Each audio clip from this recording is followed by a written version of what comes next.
Hey folks, one of the big things that you're going to be doing in this class is writing about nonfiction. And one of the biggest problems with writing about nonfiction is that the topics get in the way.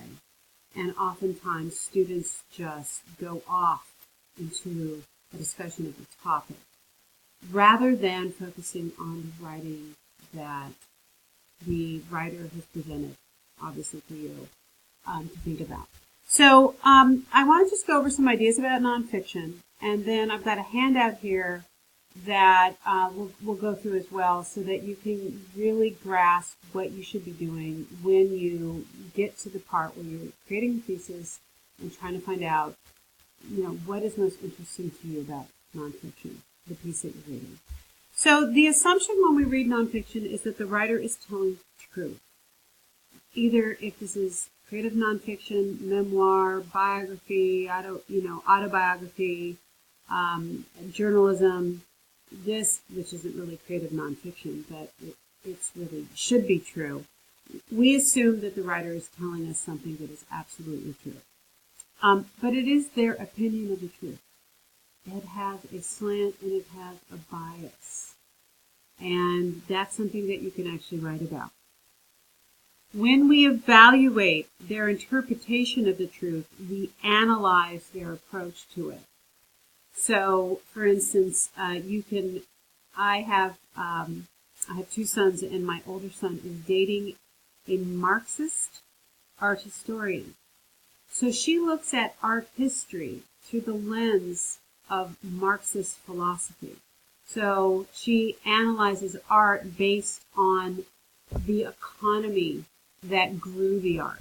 So that's a certain lens. So if you read a feminist writer, that work comes out of feminist perspective. If you read, and these can be bad isms, if you read a sexist or a racist writer, they come out of those lenses. So that's something to think about.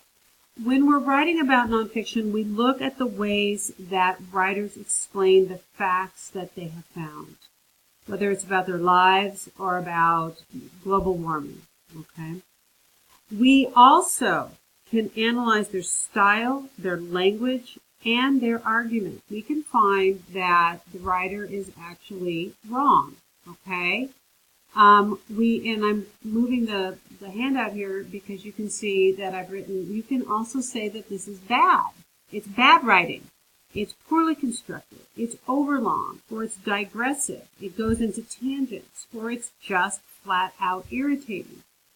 What you need to do then is, if you find something to be bad, or overlong, or digressive, or irritating, or biased, or what have you, you need to find the places in the text where those things occur, okay?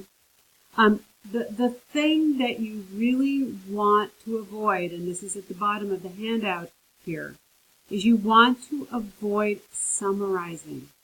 I know what this is about because I've assigned it to you, so that I should have read it, and I did read it, whatever it is. But your audience for your work in this class is the class and me, the teacher. So you assume that we know the basic plot points of this piece, all right? You do not want to retell the story. You don't want to summarize the story. You want to analyze or interpret the story.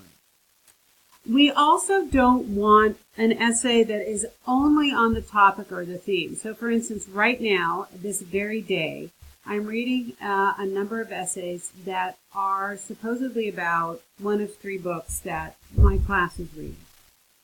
And a couple of people just couldn't help themselves. While there is, for instance, rape or a sizeism in these stories or these books, they haven't written about the way the writers have presented those ideas. They have decided to do a whole societal discussion about rape culture, which is very interesting and scary and important, but it's not how the writer, what they're not doing is showing how the writer worked with rape culture.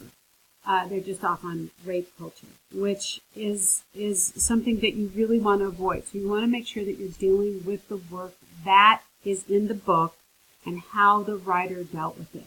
You want to avoid summary, and you want to avoid retelling, and you want to use the writer's actual words to create your paper. Okay, you're using the quotes to prove your point about the writer's work. So that's what nonfiction is, and that's how to approach it, and I hope that this has really helped you when you're thinking about what you want to do for your paper. Okay,